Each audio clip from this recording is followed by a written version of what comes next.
Rise and shine, it's a brand new day. Can take the stage, ready to play. Weekdays at 10, the cars and the scene. Coffee in hand, they're living the dream. Question in the voice, got the whole town awake. Bringing fire to the mic, make no mistake. Shows in the corner, spitting out facts. Dropping truth bombs, ain't holding back. Can in the morning, feel the heat.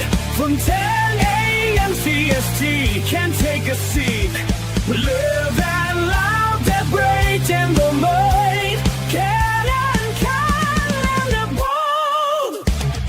Light up your speakers, crank up the sound. They're talking about life upside down. Opinions exploding like a sonic blast. In the studio, they're built to last. With passion and grit, they engage and ignite. Every single week, their foes can't fight. From sports to politics, This is a Huddle Sports Network broadcast. You can find us on Roku TV, Amazon Fire TV, Facebook, and of course YouTube. Get all your NFL news here first. Good morning. Welcome to a Victory Tuesday as the demons have been exorcised. The revenge has been had. And DJ Moore is in the hospital for evaluation. We will not get an update until Ben Johnson's press conference this afternoon after the Bears were victorious in Washington, beating those Commanders and their friends, the refs, in what was probably one of the better Monday Night Football games we've seen in a while. If the refs are their friends, the Bears didn't beat the Commanders. Jaden Daniels beat the Commanders with that fucking fumble and the other. Let me tell you. You know, I was on maybe part. Hey, good morning, Joe. Maybe part of the problem was I was on Bears X all night last night during the game. But my God, like the Roma Dunze touchdown they took away. Like, I'm sorry. There was no penalty there. But then, like, this is why I hate Monday Night Football. Oops. I love Monday Night Football, but I hate Monday Night Football because, like, okay, the touchdown that DeAndre Swift scored yesterday. As he's scoring a touchdown, Troy Aikman's calling it luck. Like, really, dude? Could you be any more obvious that you hate the Bears? Like, at every opportunity he had last night, Troy Aikman is just a fountain of negativity when it comes to the Bears. Oh, it's okay. He did. Oh, the Bears got an interception? Yeah, well, that was all luck because this. I'm like, oh, my God, I just wanted to. He does the same bullshit for Green Bay games. I absolutely hate that son of a bitch as a commentator. We hate the NFC North. Mm-hmm. You know why? Because after 96, they couldn't beat us. I mean, not on a consistent basis. DeAndre Swift, and I don't want to hear any more Bears fans told we need a new running back, blah, blah, blah, blah. He is what we've been saying. It only took him a season and a half to have 100 yards on the ground. He is what we said he would be, given the opportunity. Last time was the first time they started to open up even the smallest of holes, and he expressed them. He got them out. Over 100 yards rushing, over almost 170 yards in total offense. Yeah, I'm just like, but the Monday Night Football crew, God, they're terrible. I have hated it from the point. It was better when it was Rico, Dennis Miller, and all those guys were better than this. Yeah, and they're almost unwatchable. You know, if it wasn't your team playing, you wouldn't watch.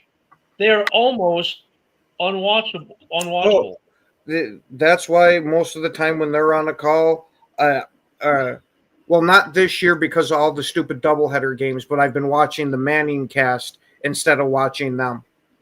And it's funnier. Loads funnier. And then you can actually learn something watching them. So no Manning cast last night. 101 than the other two guys are. No Manning cast last night. You all know what I call them, and I'm not going to say it on the air again. No Manning cast last night, and there won't be a Manning cast next week because guess what? We got another Monday Night Football doubleheader. Mm-hmm. Oh, so who is next? Oh, yeah. I know one of them's us. Who's the other one?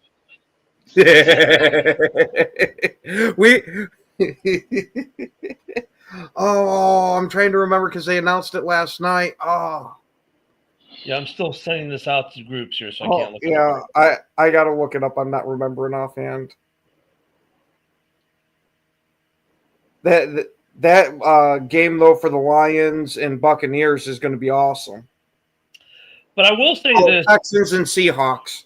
That's why Yeah. I didn't remember it because that one sucks. I'll say this though. Oh yeah. As I complained about this yesterday, but then the Bears and the Commanders deliver yet another exciting game on a nationally televised platform. I get why the NFL has been putting these two together on the national stage the last couple of years.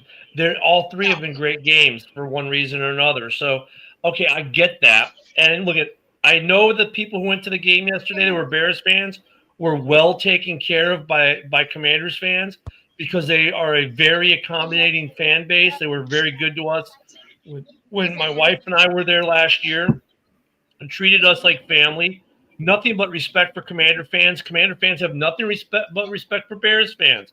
So why the hell some people are trying to create this like rivalry thing leading into this game is beyond me because it's really just two good fan bases that enjoy football and actually have good games when they play. There's nothing acrimonious about these games amongst the fan bases nor the players.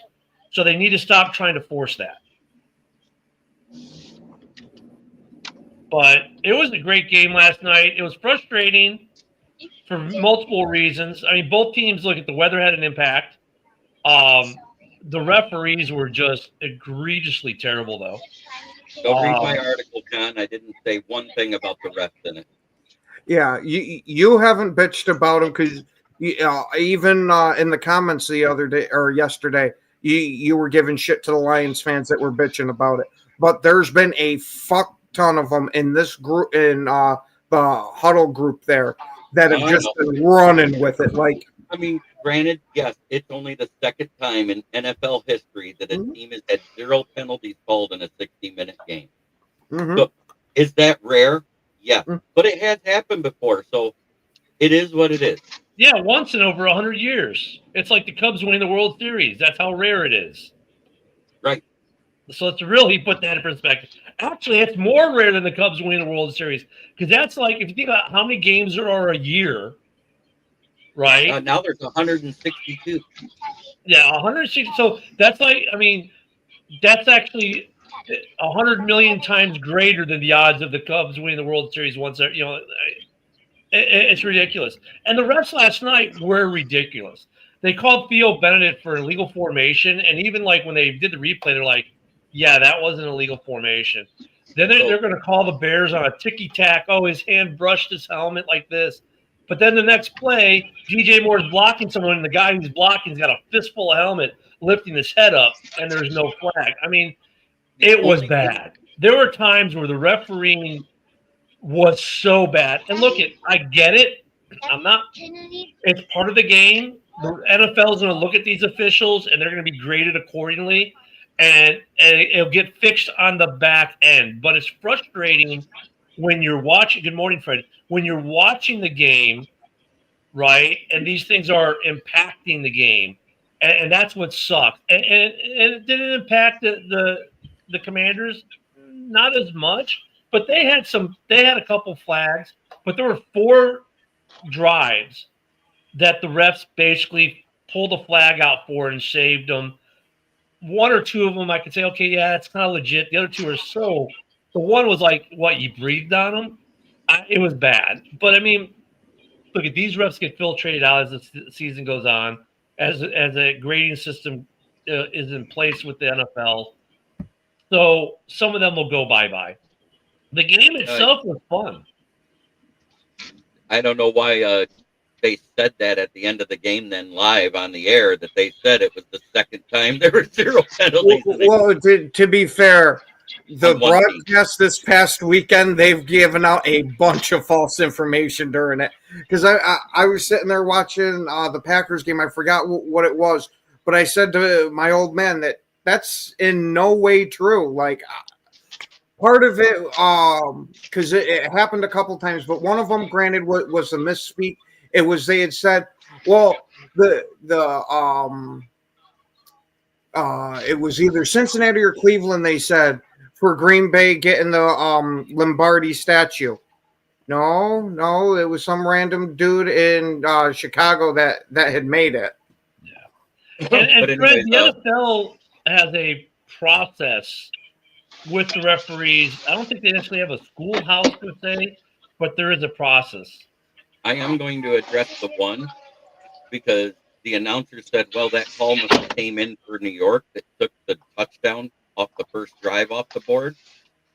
And the head referee was interviewed right after. He goes, no, that didn't come from Chicago. We sat and talked about it for a minute and a half before we made our decision. And I was like, I'm sorry, I didn't hear that because Joe. It wasn't reviewed as a scoring review. New York didn't find anything with it, and they decided to reverse it anyway. Yeah. It's just like, come on. It's just like, especially on a scoring play, like let New York give its review. That should be what the default should be then, because they're going to catch it, But I mean, a good game though yesterday. Look you want to talk about drama, dude. You had everything. You had the revenge game. You had bad weather. You had bad refs. You had a kicker who was elevated from the practice squad, who my buddy who's a Niners fan texted me after the blocked field goal, goes, welcome to Moody as your kicker. And I didn't respond until the game was over. And I responded with, thank you very much. No, really, thank you so very much. Because honestly, if they hadn't cut him, I don't know who the kicker would have been last night with Santos being out. But I mean, that game had everything for you last night. It was the Monday Night Football game that in terms of the outcome and the way it happened, the NFL loves because it had everything. You had drama, you had everything. The only thing that ruins it is Troy Aikman and Buck, like, with their mouths moving. It's just like, I still can't believe on that DeAndre Swift touchdown, right? Nice pass by Caleb. He breaks a tackle, and then he's gone. And as he's sprinting to the end zone, Troy Aikman, that's just Chicago's just getting luck. How about if they made a good play, dude? I mean, that Monday Night Football, we've gotten some good nationally televised games, be it Thursday, be it Monday now, be it Sunday Night Football even.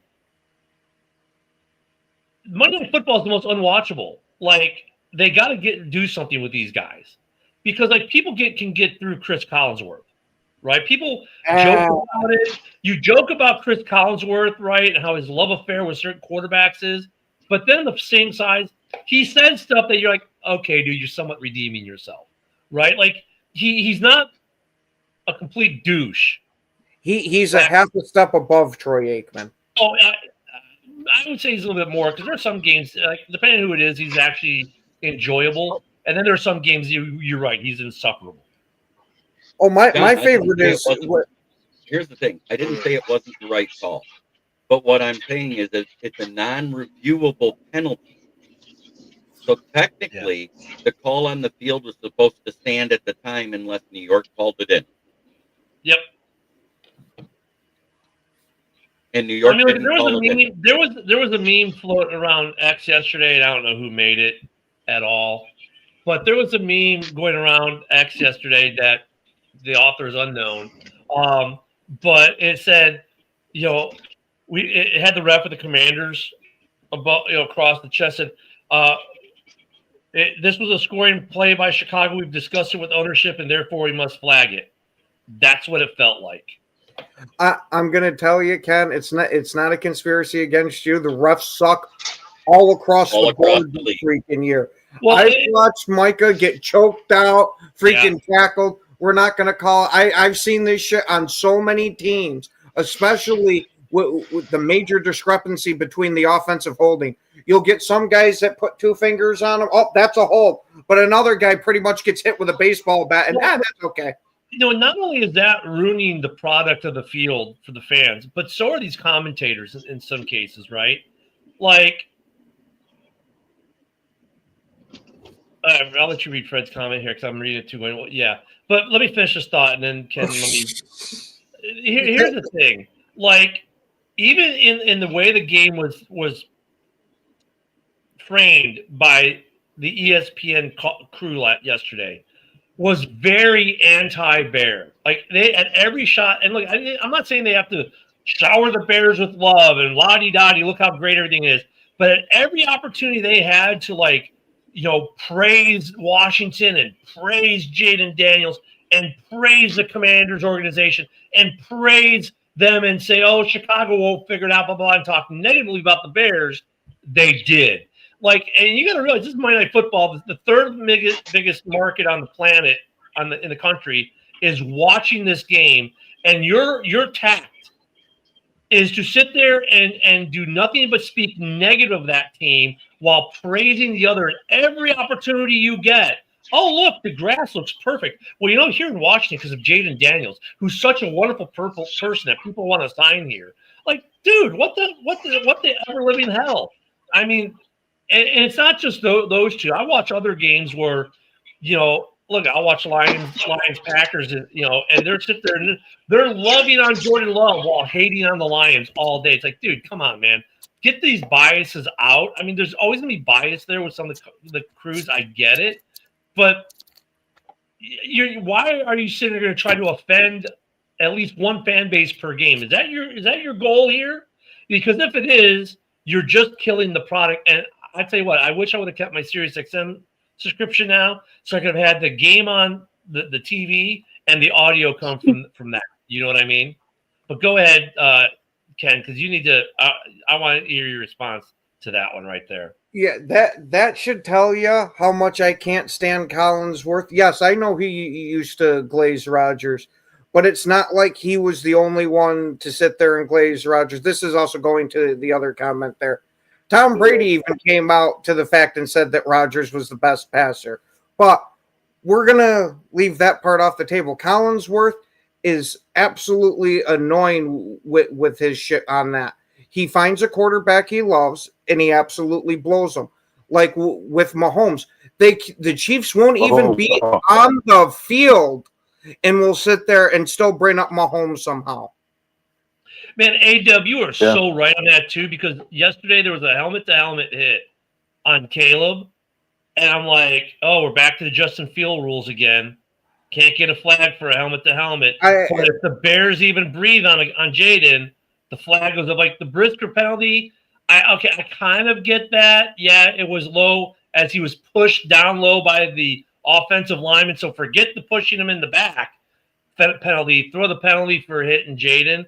I mean, the referees, man, when it comes to, I agree. I don't think Caleb got that protection for the roughing the passer for the helmet hit because of him being outside of the pocket. Dude, helmet to helmet's always bad. It doesn't matter if it's a quarterback or a wide receiver or a running back. It's a flag now. Running backs you're allowed to.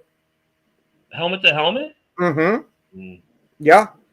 But any other quarterback, if that's Mahomes, that's a flag. Well, yeah. If that's Jaden Daniels, that's a flag. Oh, it's a Bear? And look, I mean, we look at the Bears overcome. I love what's doing to this Bears team, though.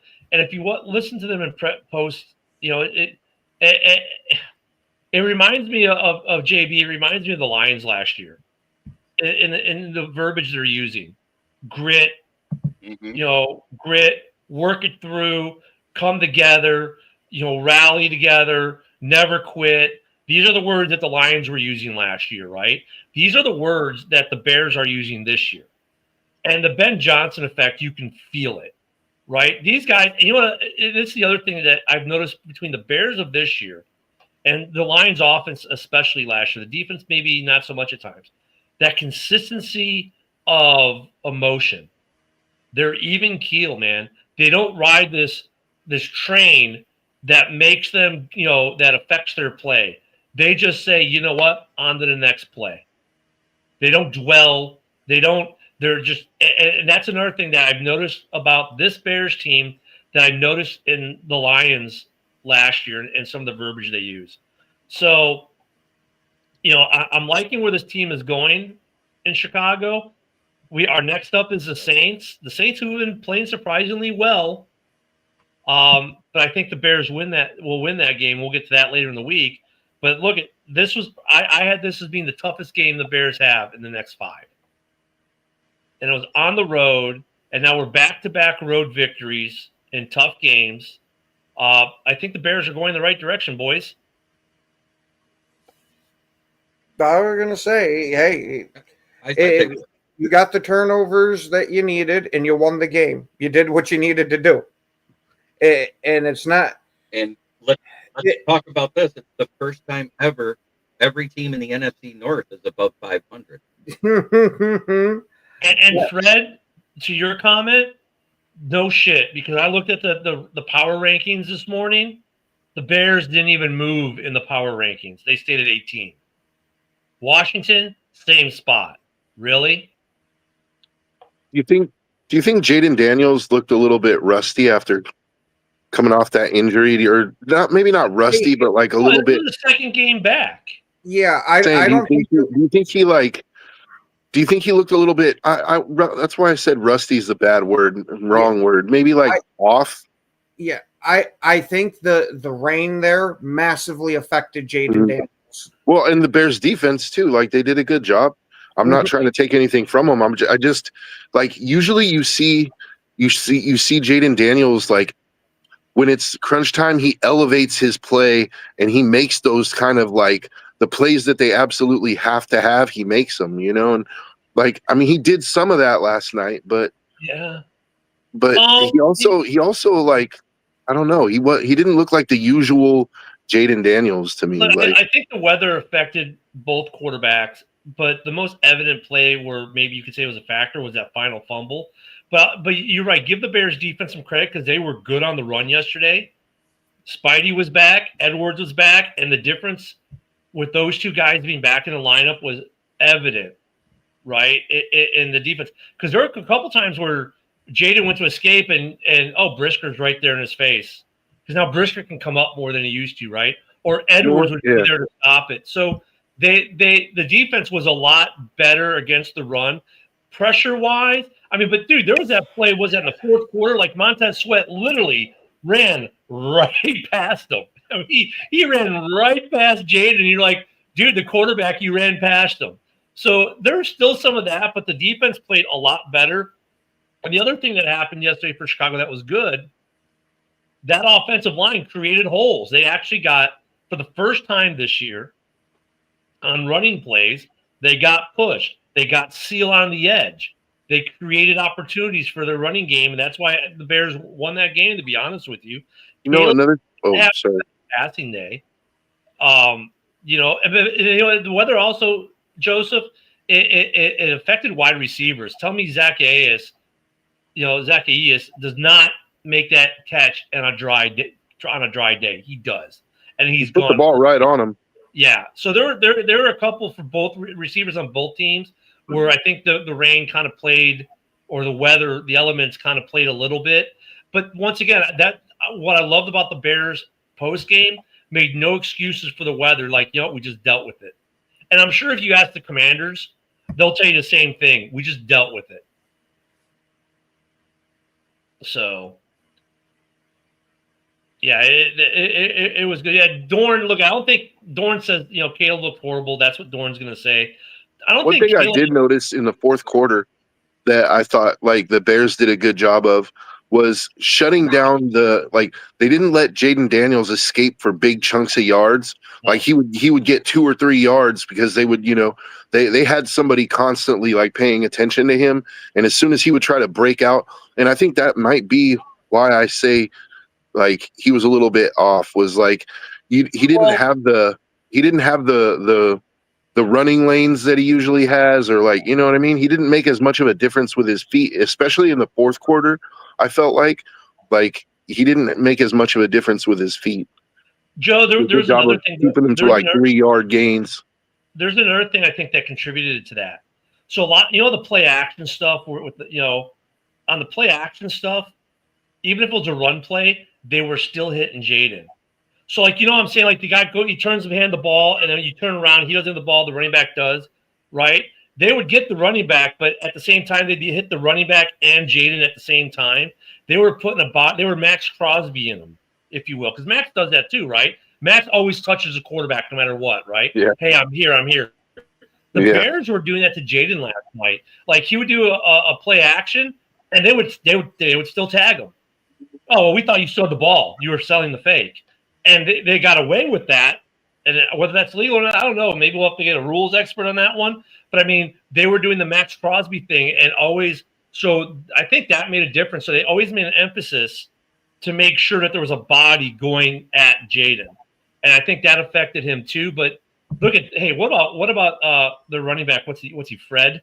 That kid, that rookie that they got out there. Were you talking about the guy they call Bill?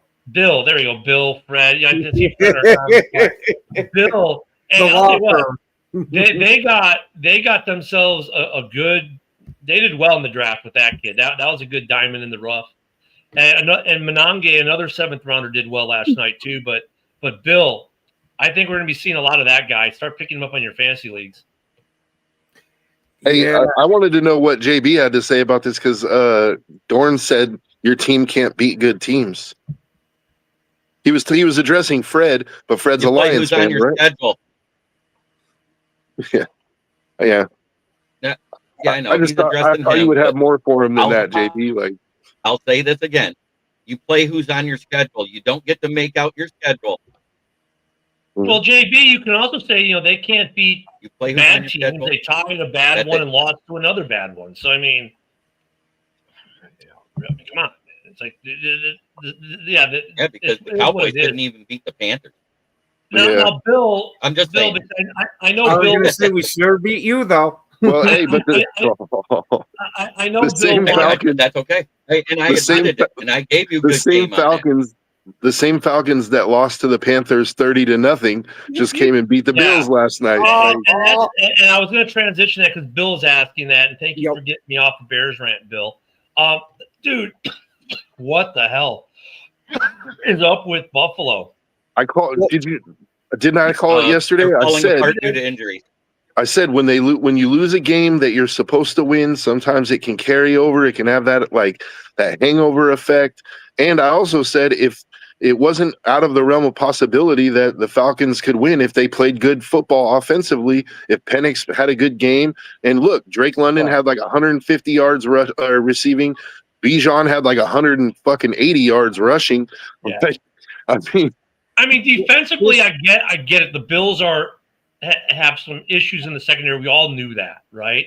But offensively, the Bills were horrendous again. They were out a starting guard and a starting tackle on the same side of the line, and you saw a big difference in that.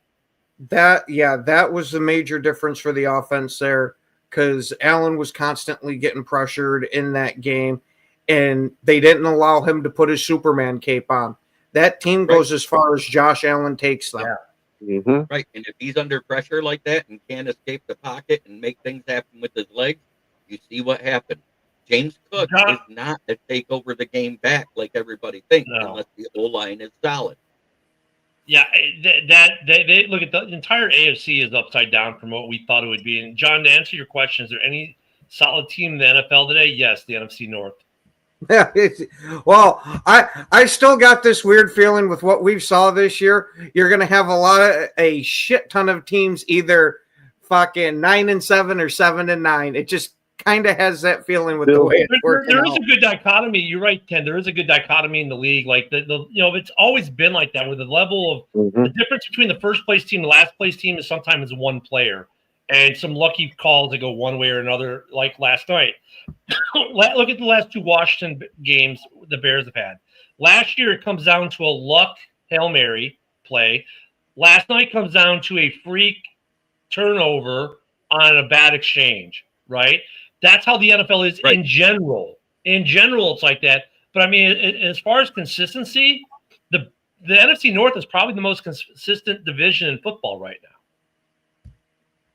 now. Bill, I don't know if I would say that the Falcons are a great team. Like they're a team that you don't know which team is going to show up every Sunday. Like when they're on, they can be a really good team, but when they're bad, they look really bad. And let's be honest, like JB brought up, like the Bills are dealing with some injuries, and so there's nuance to everything. And I also agree with what Broski said that Josh Allen doesn't have a number one. He might not even have a legit number two receiver. Like let's be honest. I don't know. Keon Coleman's a hell of a fucking receiver. Yeah, I was going to say they did well drafting him. They got he's a good player, but I mean, who's the? I don't know. I just it's the Josh Allen show, and when Josh Allen can't do it, what a lot of it was Atlanta had locked down Keon Coleman. They designed their game plan to take him completely out of the game, and you saw without Keon, he absolutely doesn't have any other major receivers. No, I definitely can't agree with that. But Broski did give the Falcons some credit. You said he did give the Falcons some credit. He said they have some young. I got to ask this because I saw the report last night. Is there any word on DJ Moore this morning? Yeah, I already addressed that first thing. We won't know anything until Ben Johnson addresses the media at 2 p.m. Central. Okay, so there's no news yet. Just that you know that he was hospitalized and stayed overnight. We don't think it's serious. It was preventative, just to be sure. Because the only thing I can think of is he got his leg banged up on that one play, and then he came back in. Randall stayed with him last night, and it was precautionary. So, yeah, he might be home already. For all we know, he went there. They looked at him, said, "No, you're good, man," and he left. The report I heard is that they weren't going to be able to do any testing till this morning. That's why Antron Randall went with them and stayed. Yeah, so I mean, we won't know anything till this afternoon. I mean, it was precautionary. I think if it was something that would have been serious, we'd have heard something by now, right? Because that news always finds a way out. But yeah, he had. I don't know what DJ. Oh, no, are the DJ Moore trade rumors true? No, not even close. Oh, they're true. DJ Moore is not going to be on the team much longer. No. He might make it. He might make it to the offseason, but he's definitely gone this offseason if he makes it there. No, I'm just saying. Yeah, but because Keon Coleman, look up Keon Coleman, what he's done after week one. It's like 2 catches, 30 yards, 3 catches, 20 yards. Like he hasn't done anything this year. That's so simplistic of looking at it because it's not just what the amount of catches he has. It's all the other things he does to the table, right? With the blocking. Well, for a wide receiver, it's pretty important the number of catches you have, Ken. Yeah, but Rome is the guy. We know Rome is the guy. Everyone knows Rome's the guy, but yet DJ does everything you need and want him to do. And when you need a play and they go to him, he still gets it. And last night, we don't know what's wrong with him, Yinzer, but no, I really look. If you look from just stats, I get where you're coming from a little bit, Broski. I get it. He's not getting the throws anymore. He's not getting the targets because it's going to. Who are we talking about? Keon Coleman or DJ Moore? DJ Moore. But DJ Moore has a bad attitude. That's his biggest problem. They'd be wise to trade him. They don't need him. They have Odunze. They have Burden. They have 2 good tight ends. Like, you know what I mean? They get a running back. They really don't need him because the only reason why they're hanging on to him is because they have to play him at running back sometimes, which is crazy. What's up, Woody? What's going on, guys? Just another day. I don't know. We're back on the Bears. I don't think the Bears are trading DJ. I think he does a lot of things for that team. I don't think he has a bad attitude. I've never, seen it. We had the one game last year where with the when the coaching was just out of whack. Fine, I'll grant that. But like everything you see out of him now, and he's a consummate team guy. He does what the team asks. When they need a play, he's there. He does the running back stuff now and some of the other stuff. It definitely adds another wrinkle to the Ben Johnson offense. I mean, he does whatever they need him to do. And they have him do all kinds of things, and he does it all. So I don't know if trading him is something that we really want to do or are going to do. I agree. So how are you feeling after last night's game?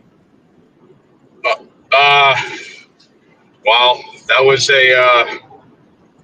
my heart's still fucking pumping, but anyway. It was a up and down game, of course. I mean, Bears. I see the running game. Swift had his best game of the season so far, and Monangai ran pretty good. It's just these the penalties. I mean, I don't know if they were too weak. That Benedict, legal procedure because he wasn't lined up. He was like probably a half an inch. I was like, good God, come on, dude. So we should have won that game, a lot more than what we did. And plus, I want to see some turnovers converted into touchdowns and not these field goals shit. Because that was terrible. So overall, the defense, I seen a lot of pressuring yesterday. That was something different. So maybe the bye week they woke up and said, hey, this is what we're going to do from now on. So it was a good game, but there could be a lot of some other improvements as well. Yeah, Woody, I think some of that was Edwards and Spidey being back in the lineup, though, too. That Brisker penalty, too. And I was like, dude, what the? So they played better than what I thought they would. When they were up 13-0, I was like, oh, well, this is the Bears. And they did the Bears thing, let them come all the way back. Caleb, again, it's like he's favoring people. Looking in the middle, Monangai on that 2-point conversion, they had him wide open on the right side. I don't know if he saw him. Darnell Wright's big body might have been impeded his vision on that one a little bit. Oh, then fucking trade Darnell Wright then. We need a smaller guy in there. But overall, I'm happy on obviously because of the win and stuff like that. Game ball, Jake Moody. I'm like, with that win and stuff like that and all that pressure on him, he's 4 for 5. That one he got blocked looked like probably the one from the Santos when Green Bay blocked him last year. So yeah, it's good, but I want to see the same intensity next week, even though we're playing the Saints. We still got to be on our P's and Q's.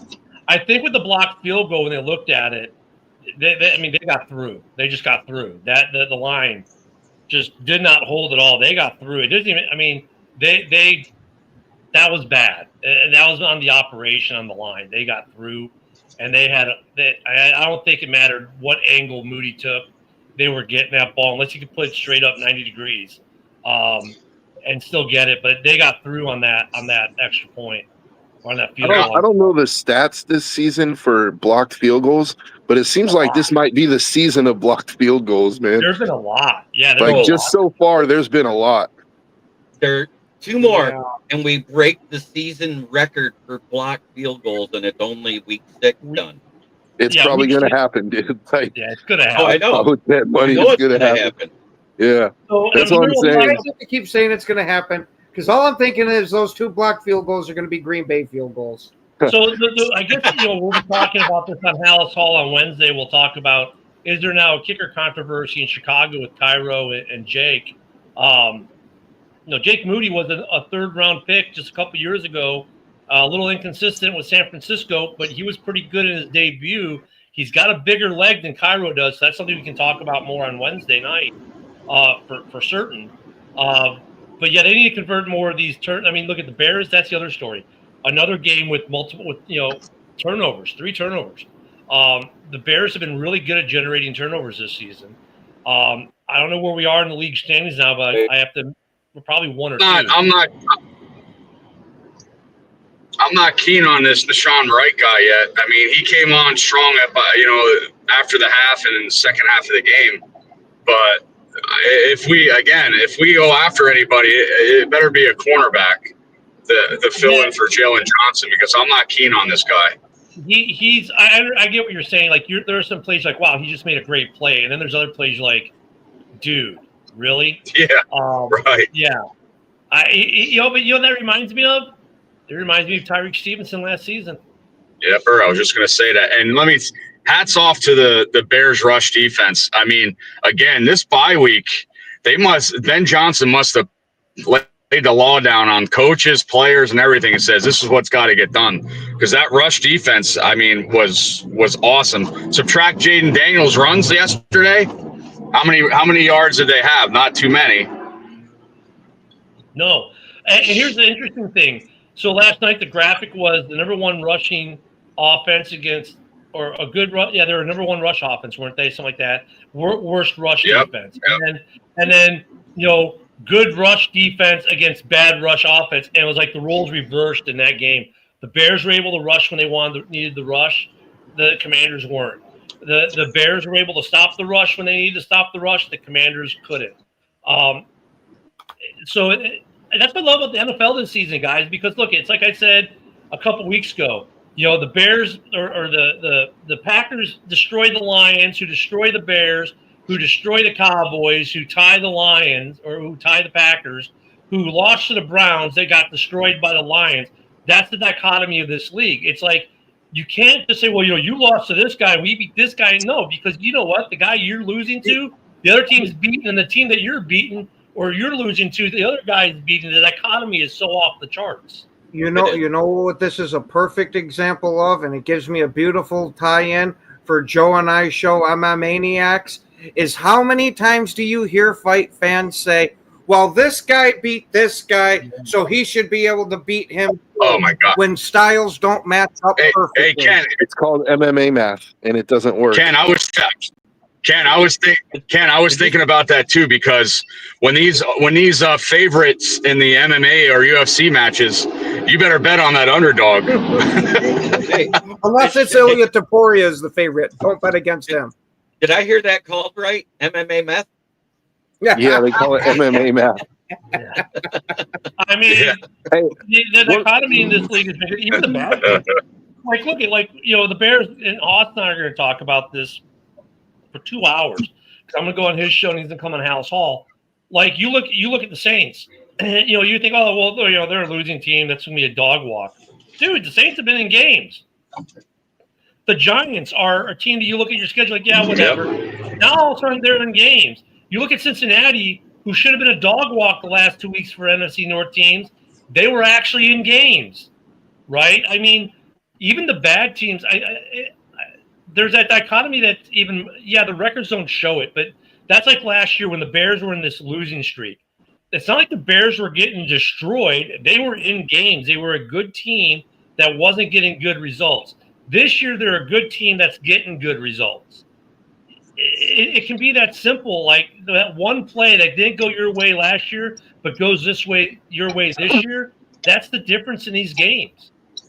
It really is. So I wanted to talk about, like, in the beginning of the season, we all pretty much assumed that Buffalo was going to run away with the AFC East, right? But now you have a Patriots team that's ascending, right? Yep. And you have a Bills team that sort of seems to be declining, or they're dealing with some issues, right? Yeah. So do you still feel like Buffalo runs away with the division, or did it just become a lot more interesting, Yeah, I still think they win the division, but not run away with it. No. See, I had a feeling about last night's game, and I said this yesterday on the morning show. I was like, you know what? Atlanta got killed by Carolina by 30-0. They came back with an upset, and I said, don't count out Atlanta at home last night, and they pulled it out. So, I'll say this: that division became almost as interesting as the NFC North this week. Yeah, if you think about it, because now you got a team that's dealing with a lot of injuries and not playing to their potential, and the other team got healthy and is rising up to what we expected them to be. Because we all said we didn't think the Jets or Dolphins were good enough to compete with the Bills. We said this in the beginning of the season. The Jets can't compete with anybody. No, I wouldn't say that. I mean, look, the Jets lost on another heartbreak. The Jets are a perfect example. They're a team that's been in games, just can't get that lucky bounce. I disagree. All of us that sat on the couch and watched the games at home had more net yards than Justin Fields. Thank you, JB. But JB, that doesn't matter.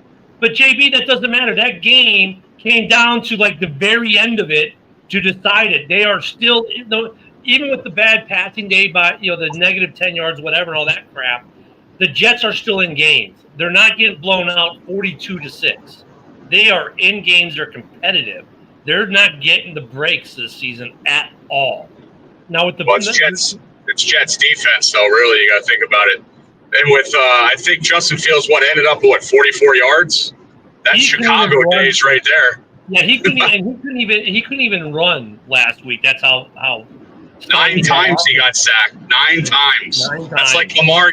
That's like Lamar Jackson getting sacked 7 times. Unbelievable. It's the Jets are still in games, but as far as the original question, right now it's like JB said, it's so very interesting because one team's ascending as they got healthy, the other team's got some issues. If the Bills cannot figure out their health issues or get the next guy up, then this division is not theirs for the taking. It's going to be a battle. If they can get right though, because when the Bills are right, they are phenomenal. If they can get right, they'll run it. But right now, they haven't shown that they can get right the last 2 weeks. I also think there's more to it than just the Patriots getting healthy. Like, I think that's a good part of it. But I think Drake May is starting to really show that he's that guy. They made a really solid draft pick with Travion Henderson. Like, he's starting to produce. Early in the season, he was kind of like, he's a rookie. You don't really expect too much, but he's starting to produce now. Like, I think the Patriots, especially under Vrabel, it seems like they're starting to believe in themselves a little bit. And I don't know. Well, Joe, it's like he reminds me of Trubinsky his second year too, and obviously they're both North Carolina quarterbacks. I mean, Trubinsky did good, and then he took a shit. So hopefully Drake May doesn't do that. So the other day, Drake May, or Sunday, Drake May was actually getting compared to Josh Allen. Like, and they were saying that his play style kind of reminds them of Josh Allen. Go ahead, JB. Travion Henderson, throughout college and so far this season, has never fumbled. On top of that, Ramondre Stevenson looks like he's been using the same hand lotion as Derrick Henry. Oh, jeez.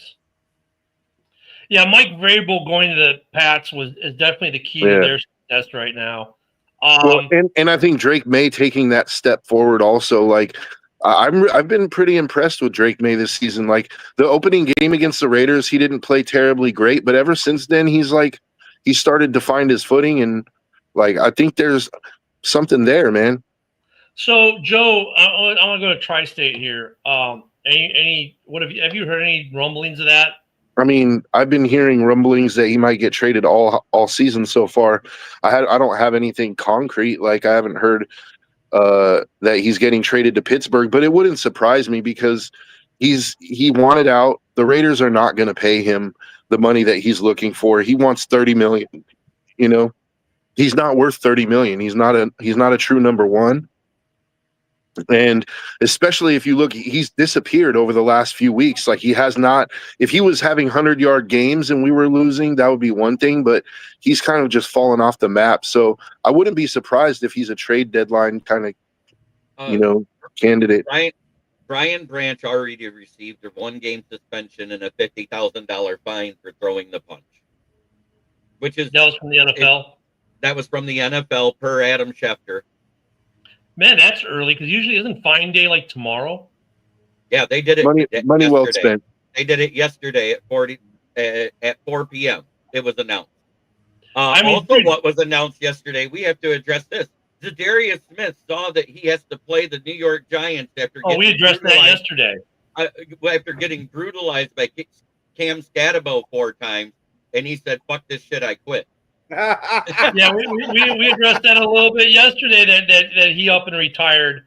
But going back on the Branch thing, actually, let me backtrack on the Branch thing because tomorrow is fine day for the NFL. The fact that they came out that quick with a fine and suspension, that says something. I mean, look, it's not because most guys they just would have waited till Wednesday, but with Branch, they right away came out.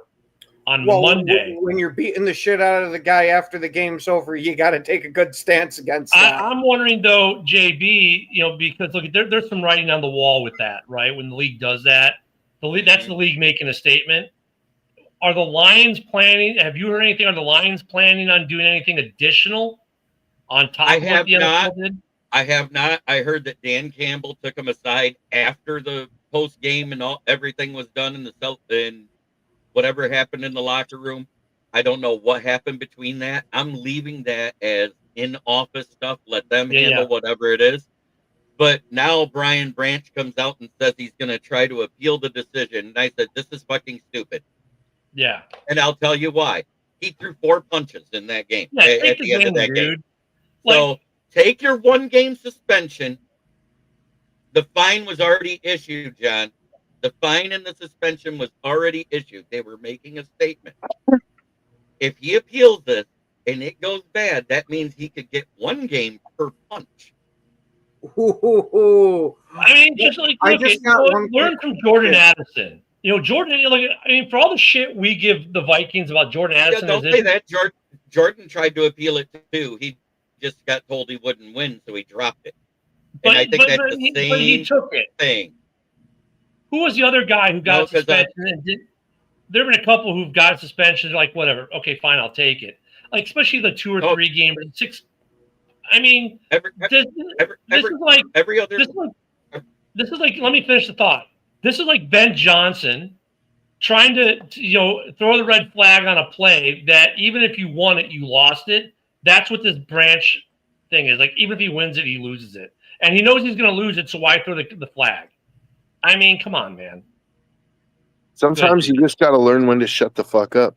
Yeah, exactly. That's my point. Take the 1 game, and you got off lucky, dude. They could have suspended you for half a season for that shit if they wanted to. Yeah. Like, now I got one quick question. Does Branch and Rampage Jackson's son, are they related at all? I don't know. I mean, but all I wanted to say is most people take their suspension unless there is anything questionable about it. Now, if he's able to win it, so be it. He'll still pay the fine for the punch. You can say what you want. All he's appealing is the suspension, not the fine. So I'm going to leave it at that. And that's kind of like what Jim is trying to say here, too. I there's a little bit of a point to that. Like, what about the guy, what about the taunting and everything that led up to it? But look, I mean, that's part of it, though. Like, well, I guess, it's a good point because it's after the fact, and the NFL can look at it, maybe assess fines and that because of it. But that's like in the field, like, well, why didn't this guy get the flag? Because the refs didn't see him. They saw your retaliation. And isn't that always the case in almost everything? Like when a guy gets arrested, well, what about the guy who threw the punch and then I returned my punch? Well, we didn't see that one, but we saw yours. Mm-hmm. There's a little bit of that there too.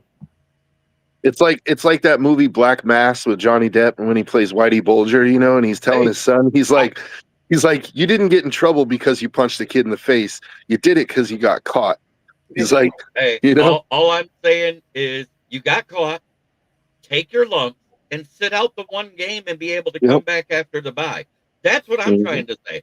And Dan Campbell addressed it, and he goes, there was no excuse for Brian Branch's actions in the presser. Mm-hmm. And you know what?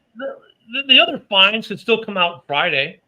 There could be other fines to Kansas City players who maybe they won't get a suspension, but they will get fined. So let that play out before you jump all over it. Right. Let's look at it this way. Juju might get one for that blindside block that wasn't called. That was blatant right in the center of the field on Branch. Pat Mahomes may get a fine for throwing the football at Brian Branch's face mask in the end zone. You know what's funny about that whole melee after that game, though? In a sea of voices that you couldn't make out who was who, there was one voice you could make out throughout the entire thing, and that was Kermit the Frog. Here. You didn't even let me do it. I was going to go, hi, Hardy, it's Kermit the Frog. My name is Frog here. My name is Chief Frog. Oh, I mean, look at guys. There's so many better ways for these guys to spend their money instead of fighting. I don't know. I actually think that was $50,000 well spent. Well spent, yeah. And maybe if you actually watch when Juju was walking up the Branch after he would not shake Pat Mahomes' hand because he was disrespected in the end zone, and I get it. If you're disrespected, you don't shake the other guy's hand. We've seen coaches do this. No. Juju's walking up, and the whole time you see his head and his helmet going like this. You know he's talking shit. Grant finally, after he got close enough, said, "Fuck you." That's the other thing, though, too. It's like, the NFL is, some of these, we've seen some taunting flags this year. You're like, really, dude? And then we see other times where it was like, oh my God, like, how more obviously that this is taunting can it be, and they don't flag it?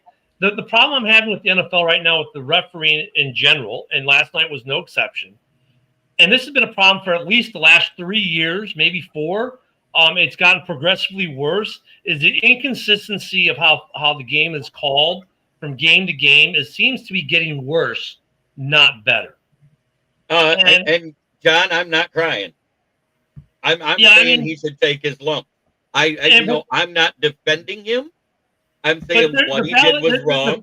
The bigger point, though, like, and John's missing that saying, because Packer fans do it too. We all do it. Every fan base has been complaining about the refs this year, and every fan base complained about the refs last year, and every fan base complained. Guess what? The year before that, and the complaint has always been somewhat similar.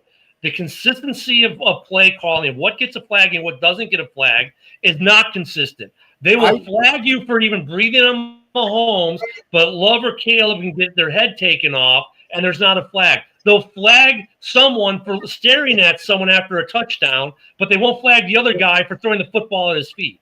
That's part of why I absolutely hate this now taunting penalty bullshit. I have the whole mindset of, you don't want the guy to taunt, well, stop him from making the play. I love the taunt. What happened to the NFL that all the trash talk was a part of the game? Because NFL, it's gotten woke. You said it. NFL and Roger Goodell. You know what NFL stands for under Goodell? The No Fun League. Yep. Yeah. It's not even I mean, that's a great acronym, but it's because they want to promote this blah blah blah, and we're gonna be woke, blah blah. Look at Bad Bunny at halftime. The new America. Like, people don't want that. They want what they want. Stop trying to force it. I mean, let these players play. Let them taunt. Taunting was great. Tyreek Hill with the deuces as he's running on the field was epic, and everyone loved it. Oh, but we don't want to make them feel bad. It's a fucking gladiator sport. Make them feel bad. If they don't want to feel bad, well, you know what? When Tyreek Hill's running down there, you should have caught him. Should have ran past him. I mean, the taunting is part of the game. It goes both ways. That was a beautiful thing. It was like, I burned JB, said, "Ha, in your face, motherfucker." And the next play, he gets it, and he goes, "Ha, now in your face." And it created great things. I mean, I'm not going to talk shit about who won more or what. The order of the division is set right now until this week's games are played. Let's be honest about it. It's Green Bay, Lions, Vikings, Bears. In that order. It don't matter. They're all. We have all winning records, man. It's so early in the season. The division. We haven't even played half the divisional games yet. There's going to be so much. There can be so much movement in this division. It could flip flop 3 or 4 times between now and the end of the year. It really could. I mean, I don't know. Fans like, okay, when you get to week 13 or 14 and you've got a 2-game lead, go ahead and talk a little bit smack about where you are in the division. When you've got everyone's got a winning record, and you're talking what's a half game between first, second, and third. Dude, really? This isn't boast your chest out days yet. You're not there yet. No one's winning out. I mean, look, if the Bears schedule right now, we could win the next 4. What they win the next 4, but you guys, everyone else flips up because they have some hard games, and all of a sudden the Bears in first place. It's not like, oh, the Bears are the dominant team in the division. No, the way the schedule's worked out, we happen to be on a good run right now. Right. Well, to be fair, we have a cupcake schedule coming up. And right now we're getting ready to come into our most brutal part of the schedule, and I'm not even, because the Giants look better than we thought they were. Yep. The Commanders are still the Commanders. They're somewhere in the middle. Philly looks like they're declining. Say what you want. They just lost 2 in a row to teams they shouldn't have. Right. And the way this season goes, who knows? Maybe they beat you. That's like with the Bears and the Saints. Don't sleep on it. The Saints have been in games. The Bears and the Giants, don't sleep on it. The Bears and Cincy, don't sleep on them. Don't sleep on the Browns.